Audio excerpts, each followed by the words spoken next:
What happens when a car born to carry power falls into the hands of popular culture? And what was the moment that made America realize their dream no longer belonged to the elite, but to those daring enough to appear on screen? The answer begins with the Cadillac Series 75, a machine built not for racing, not for shock value, but to affirm status. Assembled with the finest materials America had in the post-war era, the Series 75 represented the pinnacle of Detroit engineering, large, precise, and existing without needing anyone's permission. But from that cold, dignified technical foundation, a historic shift was about to occur, where this car would no longer belong only to those in boardrooms, but was preparing to enter a cultural revolution named Elvis Presley. After World War II, America did not emerge from ruins. It emerged victorious. Factories that once produced tanks and bombers now turned to making refrigerators, televisions, and automobiles. Interstate highways stretched across the continent. Television began shaping mass aesthetics. For the first time in history, Americans believed success was not just for owning, but for displaying. In that context, Cadillac became the ultimate standard of the post-war American dream. Not the Ford of the masses, not the Chevrolet of the middle class. Cadillac was the final destination, where economic power, social status, and national confidence converged into metal, chrome, and size. The Cadillac Series 75, launched in the mid-1950s, was not created for ordinary streets. It was born to carry power. Long, wide, heavy, and luxurious, the Series 75 often appeared in the fleets of politicians, tycoons, diplomatic delegations, and America's upper class. This was a car for those who didn't need to prove who they were, because the car did it for them. Historically, Cadillac carried the legacy of Henry Leland, the man who laid the foundation for precision, standardization, and mechanical quality from the early 20th century. By the 1950s, that philosophy had expanded into a cultural declaration.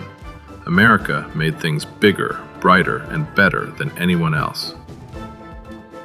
Cadillac was not just transportation, it was a prop of power.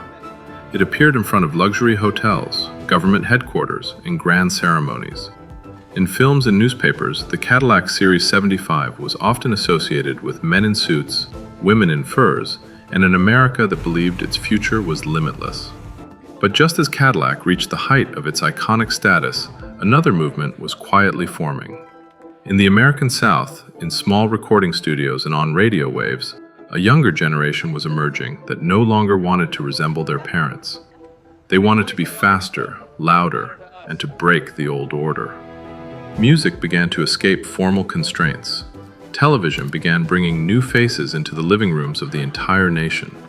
And then, in the world of Cadillacs reserved for the powerful, a name appeared, not from politics, not from tycoons, but from popular culture: Elvis Presley. Elvis hadn't bought a Cadillac yet at this point, but America was ready for that moment. When an icon of the upper class was about to fall into the hands of a young man from humble beginnings, popular music and television were preparing to do what politics could not: redefine the American dream. And the Cadillac Series 75, from a symbol of the old order, was preparing to step into a new role in history. If Cadillac was the destination of the post-war American dream, then the Cadillac Series 75 was its most tangible physical form. This car was produced in Detroit, the heart of American industry, where engineering served not just needs, but national prestige. The Series 75 was built on a long, sturdy chassis, designed to carry heavy loads in absolute smoothness. The body was massive, with thick, gleaming chrome details reflecting the 1950s American philosophy of more is better. Under the hood was a large displacement V8 engine, not intended for sporty feel, but for majesty and stability. Power that didn't need to show off, but was always present. The interior of the Series 75 was a mobile space of power.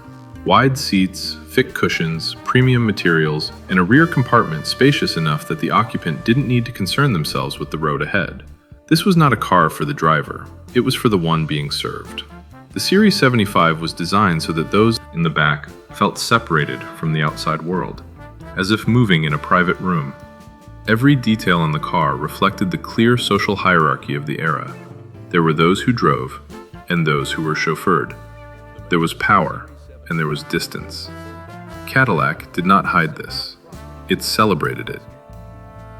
But just as the Cadillac Series 75 reached the perfection of the old order, America began to change. Television opened a new space, where power no longer came from titles, but from images. Popular music broke regional boundaries, and in that moment, a young man from humble roots in Memphis stepped into the national spotlight, Elvis Presley. When Elvis bought a Cadillac, it was not just an act of consumption, it was a class declaration. A symbol once belonging to politicians, tycoons, and the upper class was now owned by a young singer who rose through radio and television. Elvis didn't ask permission to enter the American dream. He drove straight into it. Cadillac, from representing inherited power, began to represent power created by fame. One more photo, darling. We love you! The Series 75 was no longer just the car of the old order, but a tool for a new generation to affirm music, image, and television could take a person farther than any political path. In that moment, the Cadillac Series 75 remained the same machine, the same chassis, engine, and interior. What changed was not in the metal, but in who sat inside. And America began to realize their dream had just shifted gears, from the boardroom to the stage.